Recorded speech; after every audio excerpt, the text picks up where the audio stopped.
The bell above the shop door jangled, a sharp sound that sliced through the humid August air. But it was the silence that followed that gripped Elliot's chest like a vice. He stood frozen, his bike's front wheel wobbling slightly as he held it, staring at the man behind the counter who hadn't yet looked up from the engine block he was tinkering with. Something about the way the mechanic's hands moved, deliberate, calloused yet strangely gentle, made Elliot's pulse stutter in a way he hadn't felt in years. Elliot Harper, 24, had ridden his bike across the cracked asphalt of Boise, Idaho, to this small auto shop on the edge of town, a place called Rusty's Repairs, that looked like it hadn't changed since the 1980s.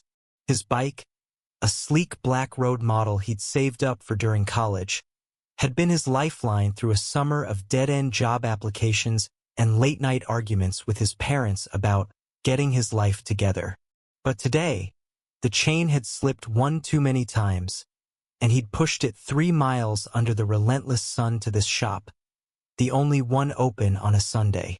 He hadn't expected to feel like he was walking into something bigger than a quick repair.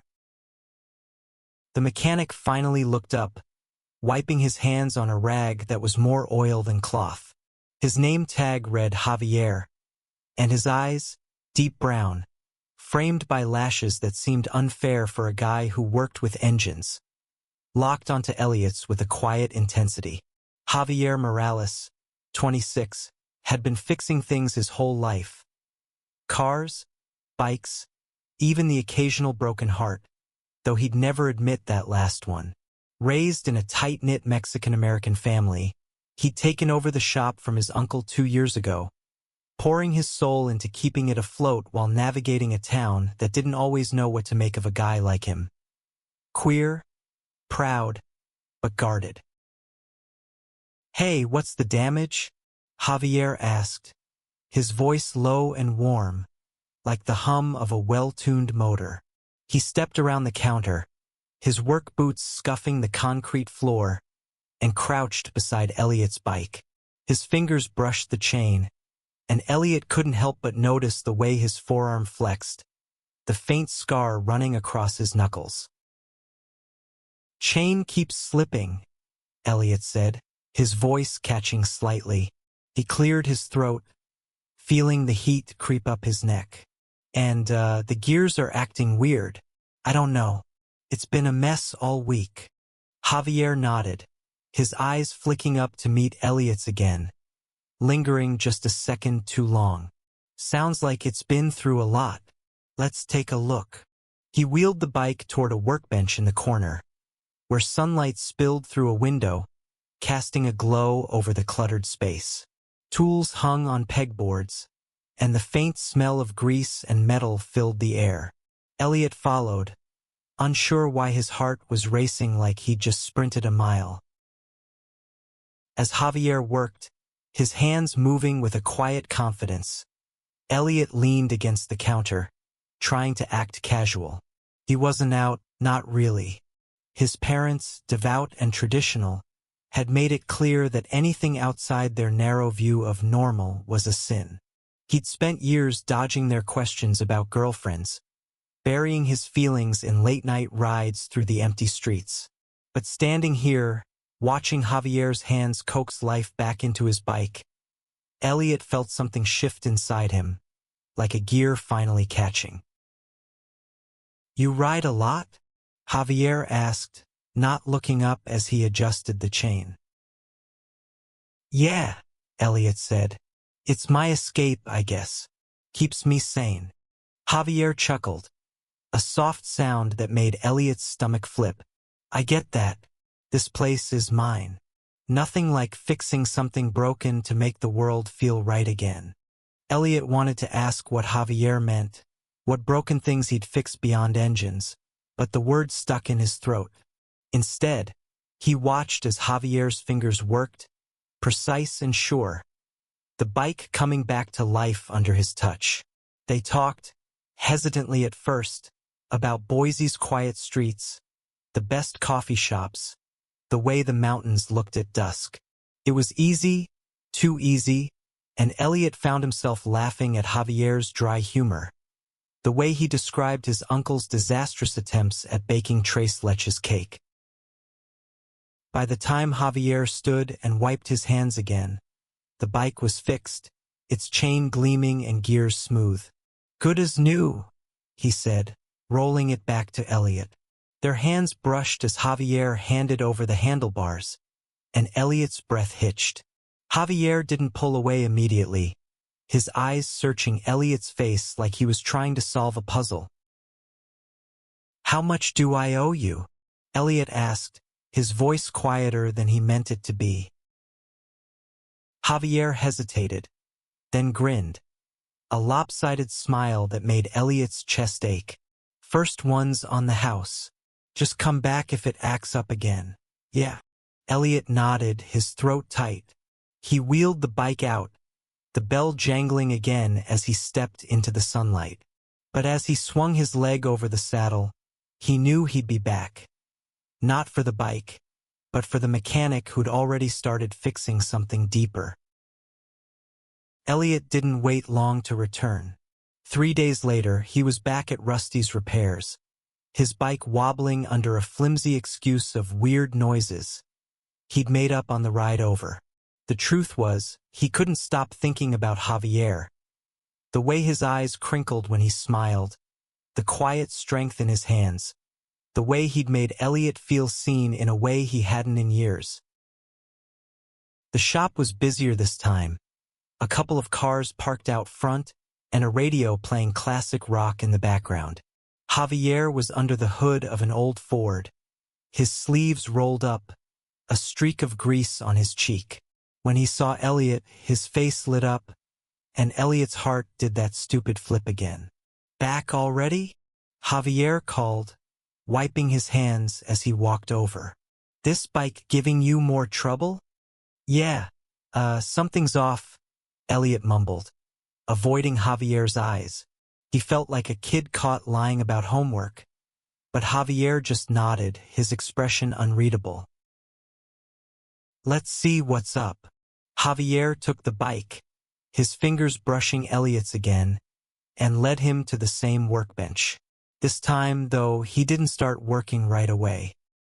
He leaned against the bench, crossing his arms, studying Elliot with a look that was equal parts curious and amused. "You sure it's the bike? Or are you just like hanging out in my shop?" Elliot's face burned. It's the bike. Definitely the bike." Javier laughed, a deep, warm sound that made Elliot want to hide and lean closer at the same time. "All right, man, let's check it out." He started tinkering, but the conversation flowed easier now. Javier talked about growing up in Boise, the way his family had rallied around him when he came out at 19, even if the town hadn't always been as kind. Elliot listened, his chest tightening with every word, wanting to share his own story but afraid of what it might mean to say it out loud. "You ever think about leaving this place?" Elliot asked, surprising himself with the question. Javier paused, his wrench stilling. "Sometimes, but this shop, it's home. My uncle built it from nothing. Feels like I'd be letting him down if I walked away." He glanced at Elliot. "What about you? You sticking around Boise?" Elliot shrugged, his fingers tracing the edge of the workbench. "I don't know. Feels like I'm stuck, you know? Like I'm waiting for something to happen." Javier's eyes softened. "Sometimes you gotta make it happen." The words hung between them, heavy with possibility. Elliot wanted to say something, anything, but the moment was broken by a customer walking in, demanding Javier's attention. Elliot lingered, watching Javier handle the interaction with easy charm, but his mind was racing. He wasn't just here for the bike. He wasn't even here for the weird noises. He was here because Javier felt like the first real thing in his life in a long time. When Javier returned, he handed Elliot the bike. "Couldn't find anything wrong," he said, his tone teasing. "But I tightened a few things. Should be good now." Thanks, Elliot said, his voice barely above a whisper. He hesitated, then blurted, "You, want to grab a coffee sometime? Like, outside of here?" Javier's smile was slow, deliberate, like he'd been waiting for the question. "Yeah, I'd like that." They exchanged numbers, Elliot's hands shaking as he typed Javier's into his phone. As he rode home, the wind cool against his face, he felt lighter than he had in months. But that night, as he lay in bed, the weight of his parents' expectations crashed back down. They'd never understand this, him, Javier, any of it.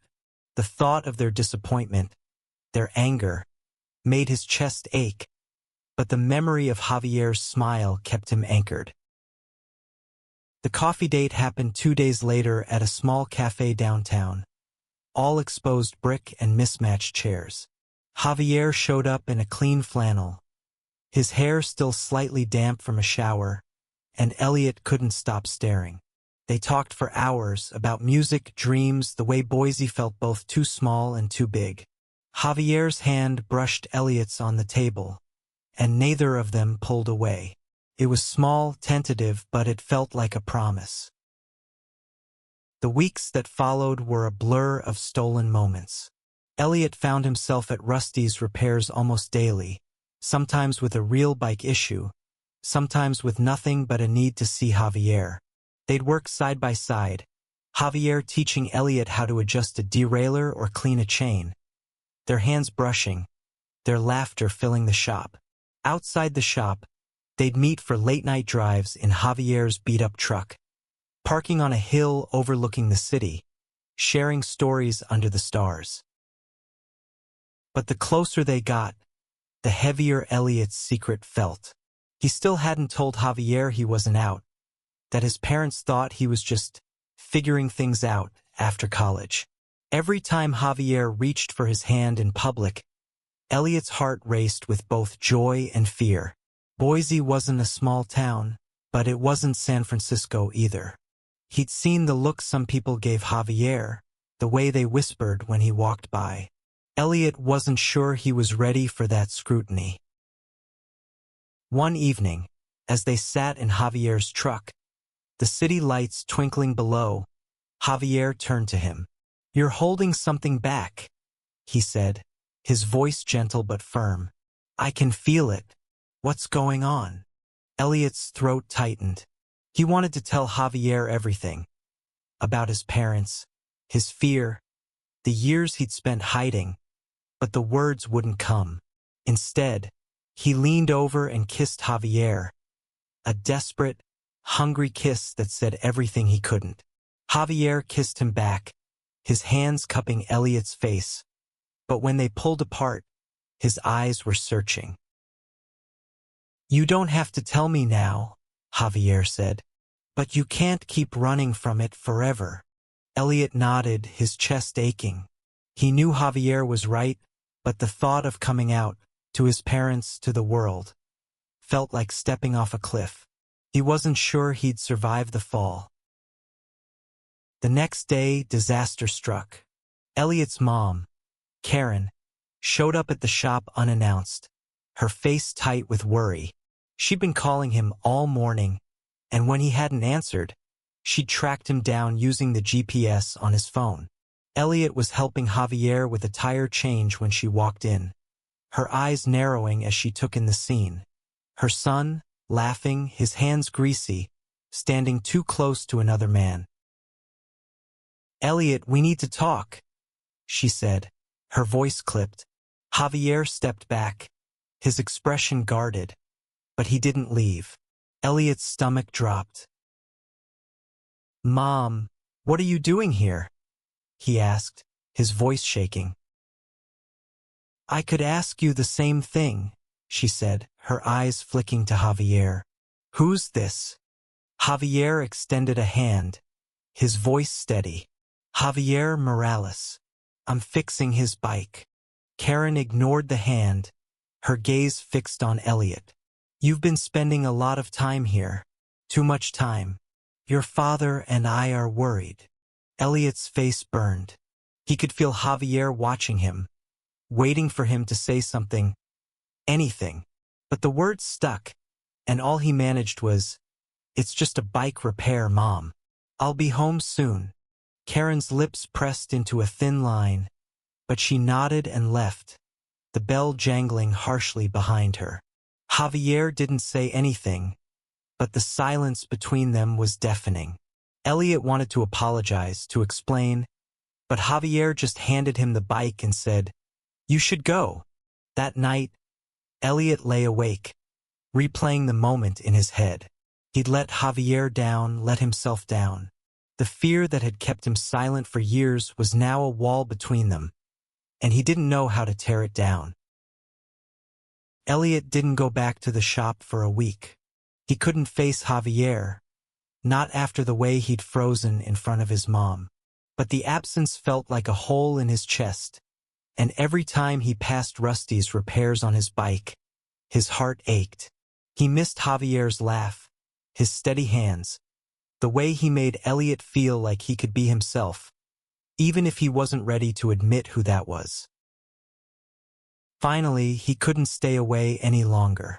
He rode to the shop, his palms sweaty on the handlebars, and found Javier working alone, the radio off, the air heavy with the scent of oil. Javier looked up, and for a moment, Elliot thought he saw relief in his eyes, but it was quickly replaced by something harder. "You're back," Javier said, his voice flat. "I'm sorry," Elliot blurted, "for last week, for everything." Javier set down his wrench, crossing his arms. "You didn't tell her. About us. About you." Elliot's throat tightened.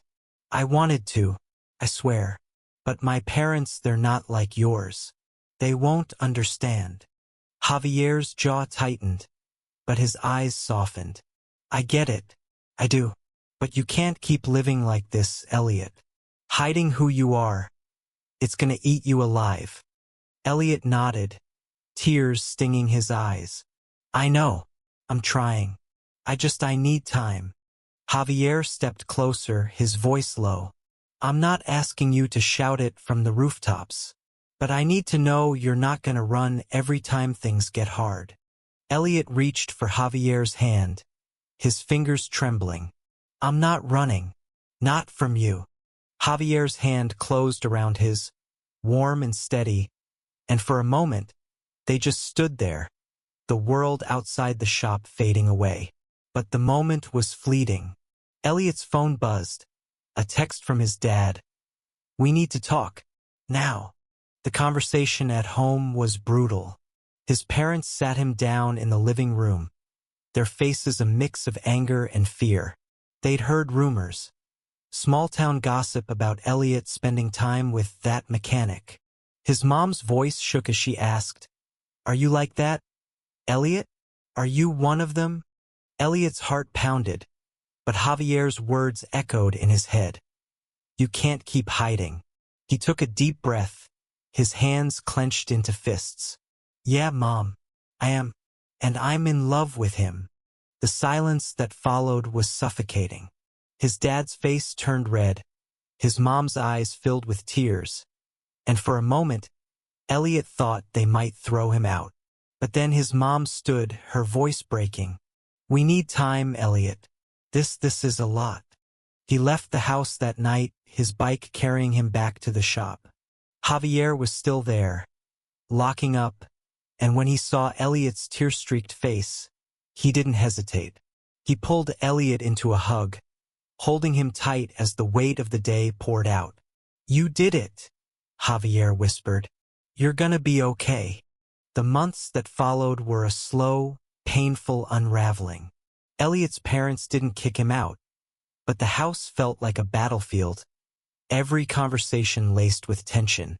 He spent more time at the shop, helping Javier with small repairs, finding solace in the rhythm of work and the warmth of Javier's presence.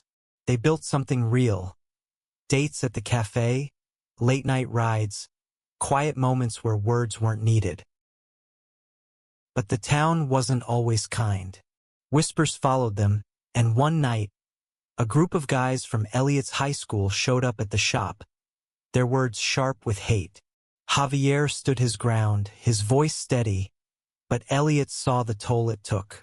That night, as they sat in Javier's truck, Elliot made a decision. "I'm not gonna hide anymore," he said, his voice firm. "Not for them. Not for anyone." Javier smiled, his eyes shining. "Took you long enough." They faced the world together after that. Elliot came out to his friends, some of whom drifted away, but others stayed, their support a quiet strength. His parents were slower to come around, but small gestures, a question about Javier, an invitation to dinner, gave him hope. The shop became their sanctuary, a place where they could be themselves, where love was as tangible as the tools on the workbench. One evening, as the sun set over Boise, Elliot and Javier stood outside the shop, the bike that had brought them together leaning against the wall. Javier took Elliot's hand, his thumb tracing slow circles over his knuckles. "You know," Javier said, his voice soft, "I didn't just fix your bike that day." Elliot laughed, his heart full. "Yeah, you fixed me too." The road ahead wasn't easy, but it was theirs. And as they stood there, the city stretching out before them, Elliot knew that love, the kind that fought, that endured, that rebuilt, was worth every mile.